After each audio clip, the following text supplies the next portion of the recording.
Assalamualaikum warahmatullahi wabarakatuh. Perkenalkan, nama saya Susilawati. Saya dari jurusan Akuntansi Syariah kelas 1E. Di sini saya akan menjelaskan materi tentang asbabun nuzul. Nah, yang pertama yang saya akan jelaskan itu yaitu mengenai pengertian asbabun nuzul. Nah, secara bahasa, kata asbabun nuzul ini memiliki arti yaitu sebab turunnya suatu ayat-ayat Al-Qur'an. Al-Qur'an ini diturunkan oleh Allah Subhanahu wa taala kepada Nabi Muhammad Shallallahu alaihi wasallam yaitu secara berangsur-angsur dalam jangka waktu yaitu kurang lebih selama 23 tahun. Al-Quran juga diturunkan yaitu untuk memperbaiki akidah kita, ibadah kita, akhlak kita, dan juga untuk pergaulan manusia yang sudah menyimpang dari kebenaran.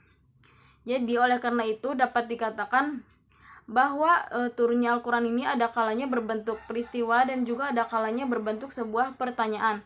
Jadi suatu ayat-ayat atau beberapa ayat yang turun untuk menerangkan yang berhubungan dengan peristiwa tertentu dapat memberikan jawaban terhadap pertanyaan tertentu. Selain itu juga ada pengertian asbabun nuzul ini secara terminologi gitu, yaitu asbabun nuzul adalah sebab-sebab yang melatar belakangi terjadinya sesuatu. Jadi dalam hal ini itu dinyatakan bahwa asbabun nuzul ini secara khusus yaitu untuk melatar belakangi sebab-sebab turunnya Al-Quran aja gitu, bukan yang lainnya. Selanjutnya ada juga beberapa pengertian secara terminologi ini terkait asbabun nuzul, yaitu menurut para ulama gitu. Yang pertama itu ada menurut Az-Zurqani yang mengatakan bahwa asbabun nuzul ini adalah hal khusus atau sesuatu yang terjadi serta hubungannya dengan turunnya ayat Al-Quran ini yang berfungsi sebagai penjelas hukum pada satu peristiwa yang terjadi gitu. Yang kedua ada menurut As-Sabuni yang mengatakan bahwa asbabun nuzul ini adalah peristiwa atau kejadian yang menyebabkan turunnya satu ayat atau beberapa ayat yang berhubungan gitu dengan peristiwa dan kejadian tertentu. Jadi baik berupa pertanyaan yang diajukan kepada Nabi atau juga kejadian yang berkaitan dengan urusan agama gitu.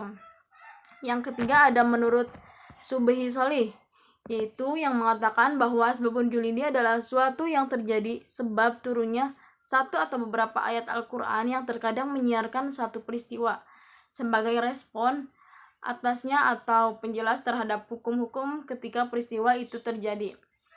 Selanjutnya yang keempat itu ada Mana Al-Qatan yang mengatakan bahwa asbabun nuzul ini adalah peristiwa-peristiwa yang menyebabkan turunnya Al-Quran yang berkenaan dengannya waktu peristiwa, yaitu baik itu berupa kejadian saat itu gitu atau pertanyaan yang diajukan kepada Nabi. Yaitu yang selanjutnya yang akan saya jelaskan yaitu mengenai macam-macam asbabun nuzul. Jika dilihat dari segi sebab dan ayat yang turun, yaitu asbabun nuzul ini terbagi menjadi dua macam. Yang pertama ada ta'adud al-asbab wa al-najil wahid. Yang kedua ada ta'adud al-najid wa al-asbab wahid. Ta'adud al-asbab wa al-najil wahid yaitu artinya adalah beberapa sebab yang hanya melatar belakangi turunnya satu ayat atau wahyu. Jadi dalam hal ini turunnya wahyu ini bertujuan untuk menanggapi beberapa peristiwa ataupun sebab gitu. Contohnya yang terdapat pada surat Al-Ikhlas ayat 1 sampai 4. Jadi yang memiliki arti itu, jadi sebelum ayat ini turun, banyak sekali orang-orang musyrik di Mekah yang menyembah dewa, menyembah berhala dan lain sebagainya gitu. Yaitu sebelum Nabi hijrah. Kemudian Nabi Muhammad SAW ini mengenalkan Islam itu terkait asbabun nuzul. Jadi ketika Nabi Muhammad SAW ini mengenalkan Islam, yaitu tentunya banyak sekali ditentang oleh kaum-kaum tersebut. Selain ini juga ayat tersebut ini diturunkan kepada kaum Nabi, kaum ahli kitab gitu yang ditemui di Madinah setelah Rasulullah SAW hijrah. Yang kedua ada ta'adud al-najid wa al-asbab wahid gitu, yang artinya ialah satu sebab yang melatar belakangi beberapa ayat. Contohnya terdapat pada surat Ad-Dukhan ayat 10, 15, dan 16.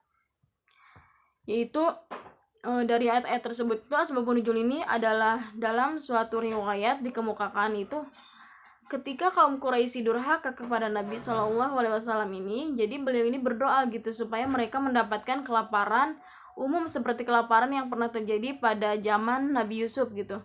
Alhasil mereka ini menderita kekurangan kelaparan sampai-sampai mereka tuh pada makan tulang gitu, sehingga turunlah Quran surat Ad-Dukhan ayat 10. Kemudian mereka menghadap Nabi Shallallahu Alaihi Wasallam itu untuk meminta bantuan gitu. Maka Rasulullah itu berdoa agar diturunkannya hujan.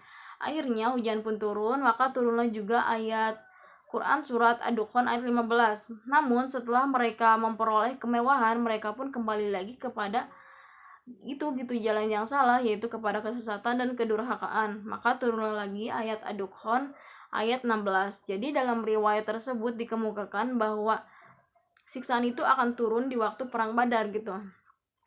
Selanjutnya saya akan menjelaskan tentang hikmah-hikmah dari kegunaan asbabun nuzul gitu. Itu yang pertama itu untuk mengetahui hikmah dan rahasia diundangkannya suatu hukum dan perhatian syara itu terhadap kepentingan umum tanpa membedakan etnik, jenis kelamin, dan agama gitu. Jika dianalisa secara cermat gitu, proses penetapan hukum berlangsung ini secara manusiawi seperti pelanggaran minuman keras, pelanggaran memakan makanan yang haram gitu. Misalnya ayat-ayat Al-Quran ini turun dalam 4 kali tahapan, yaitu Quran surat An-Nahl ayat 67, selanjutnya ada Quran Al-Baqarah ayat 219, kemudian ada An-Nisa ayat 43, dan kemudian ada Al-Maidah ayat 90 sampai 91. Selanjutnya yang kedua yaitu kegunaannya itu untuk mengetahui asbabun nuzul ini membantu memberikan kejelasan terhadap beberapa ayat gitu. Misalnya Urwah ibnu Zubair mengalami kesulitan dalam memahami hukum fardu sa'i antara Safa dan Marwah gitu. Selanjutnya yaitu untuk pengetahuan asbabun nuzul ini dapat menghususkan yaitu hukum terbatas pada sebab, terutama ulama yang menganut kaidah khusus yaitu sebab khusus gitu. Jadi sebagai contoh turunnya ayat-ayat Al-Quran ini dilahirkan pada permulaan surat Al-Humazah, yaitu dalam kasus Ibnu As-Samit yang menzohir istrinya gitu.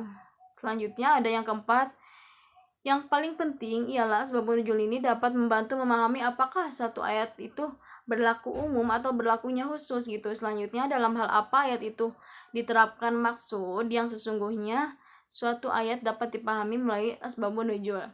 Selanjutnya yang kelima ini ada pengetahuan tentang asbabun nuzul ini akan mempermudah orang yang menghafal ayat-ayat Al-Quran serta memperkuat keberadaan wahyu dalam ingatan yang mendengarnya jika mengetahui sebab turunnya. Sebab peralihan antara sebab dan musabab itu, hukum dan peristiwa, peristiwa dan pelaku, masa dan tempatnya, semua ini itu merupakan faktor yang menyebabkan mantapnya dan terlukisnya itu dalam ingatan gitu.